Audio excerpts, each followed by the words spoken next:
Hello दोस्तों, मैं Krishnakumar fundamental ideas में आपका स्वागत करता हूं। आज आपके सामने renewable energy and green technology से संबंधित क्वेश्चन जो आपके कॉम्पिटिटिव एग्जाम के लिए बहुत महत्वपूर्ण है, तो इनको स्किप मत करिएगा। पहला क्वेश्चन है, बायोगैस में कितने % मैथेन पाया जाता है? तो दोस्तों बायोगैस में जो मैथेन है वो 55 से 65% पाया जाता है, पूछा जाएगा। अगला सवाल है, calorific value of biogas. Biogas की कैलोरीफिक वैल्यू कितनी होती है? 5000 से 5500 किलो कैलोरी पर किलोग्राम। अगला सवाल है, पायरोनोमीटर जो होता है वो मापा जाता है, रेडिएशन मापते हैं, ठीक है। क्या मापते हैं? रेडिएशन, जो विकिरण होता है वो मापते हैं, ठीक है। दूसरा सवाल है, पायरोनोमीटर से मापते हैं। तो देखो पायरोनोमीटर से क्या मापते हैं? रेडिएशन मापते हैं, लेकिन पायरोनोमीटर से क्या मापते हैं? टोटल रेडिएशन, जो कुल रेडिएशन होता है वो मापते हैं पायरोनोमीटर से। किससे मापते हैं? पायरोनोमीटर से। अगला सवाल, khadi and village industry commission की स्थापना कब हुई? तो दोस्तों खादी एंड विलेज इंडस्ट्री की कमीशन की स्थापना 1961 में हुई थी, ठीक है। कब हुई थी? 1961 में। अगला सवाल, वातावरण में CO2 का कंसंट्रेशन कितना है? ये सवाल पूछा जरूर जाएगा। तो वातावरण में CO2 का कंसंट्रेशन कितना है?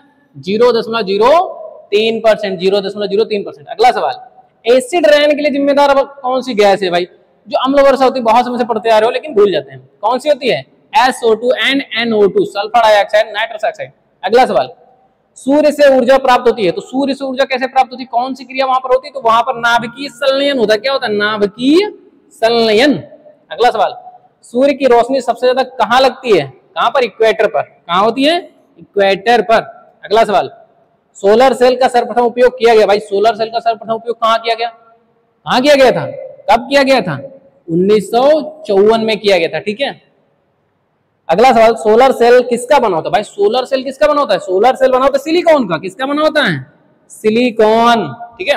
अगला सवाल, सोलर सेल समूह को क्या कहते हैं? भाई सोलर सेल समूह है, समूह तो सोलर पैनल, क्या कहेंगे? सोलर सेल पैनल कहते हैं। सोलर सेल समूह को क्या कहते हैं? सोलर सेल पैनल कहते हैं। अगला सवाल, किस सेमीकंडक्टर का कार्य है? भाई सेमीकंडक्टर क्या काम करता है? सेमीकंडक्टर काम करता है जो लाइट एनर्जी होती है कन्वर्ट इनटू इलेक्ट्रिकल एनर्जी, प्रकाश ऊर्जा को विद्युत ऊर्जा में परिवर्तित करने का काम करता है, ठीक है। अगला सवाल, सूर्य की सतह का औसत तापमान। भाई आज सूर्य की सतह पर कितना तापमान है?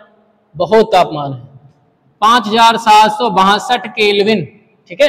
अगला सवाल, कैबिनेट टाइप सोलर ड्रायर का तापमान होता है। कैबिनेट इस प्रकार से, एक बड़ा है फिर इसमें छोटे छोटे से कैबिनेट, तो कैबिनेट टाइप सोलर ड्रायर का तापमान 50 से 80 डिग्री सेंटीग्रेड होता है। अगला सवाल, वायु ऊर्जा किस ऊर्जा का प्रकार है? तो वायु ऊर्जा सोलर ऊर्जा का प्रकार है, सोलर ऊर्जा। अगला सवाल, भारत के किस क्षेत्र में तीव्र वायु ऊर्जा मिलती है? तो कौन सा क्षेत्र है, कौन सा राज्य है? राज्य पूछ सकता है, क्षेत्र पूछ सकता है, गुजरात। कौन सा है? गुजरात। अगला, सामान्य स्थिति में एक विंड मिल से कितने हार्स पावर ऊर्जा उत्पन्न होती है? तो सामान्य स्थिति में भाई आधा हार्स पावर, 0.5 HP मिलती है। अगला सवाल, भारत में वायु की सामान्य गति, अरे वायु की सामान्य गति कितनी होती है? 5 से 10 किलोमीटर पर आवर। कितनी होती है? 5 से 10 किलोमीटर पर आवर। अगला सवाल, सीरा में कितने % शुगर होता? अरे शुगर की मात्रा नहीं, सुक्रोज की मात्रा। भाई शुगर परसेंटेज कितना होता है? 55%। अगला सवाल, ये फुल फॉर्म है, पूछे जाते हैं, याद रखिएगा। NTPC, national thermal power corporation limited, ठीक है। अगला सवाल, NHPC, नेशनल हाइड्रोइलेक्ट्रिकल पावर कॉर्पोरेशन, इसकी स्थापना 1975 में हुई थी, ठीक है। अगला सवाल, WRRS पूछा जा सकता है, waste recycle and resource recovery system, waste recycle and resources recovery system. अगला सवाल, NPBD, national project on biogas development. अगला, ONGC, oil and natural gas corporation. अगला, ऑयल इंडिया लिमिटेड। लास्ट सवाल है आपका, विश्व में सबसे ज्यादा कोल रिजर्व किसके पास है? भाई कोल रिजर्व का मतलब क्या है? जो हमारा कोयला है, पेट्रोल है, किसके पास है? सबसे ज्यादा USA का पास है। किसके पास? USA के पास। तो ये क्वेश्चन बहुत इंपॉर्टेंट है पेपर की दृष्टि से, तो इनको बहुत कायदे से पढ़ लीजिएगा। धन्यवाद।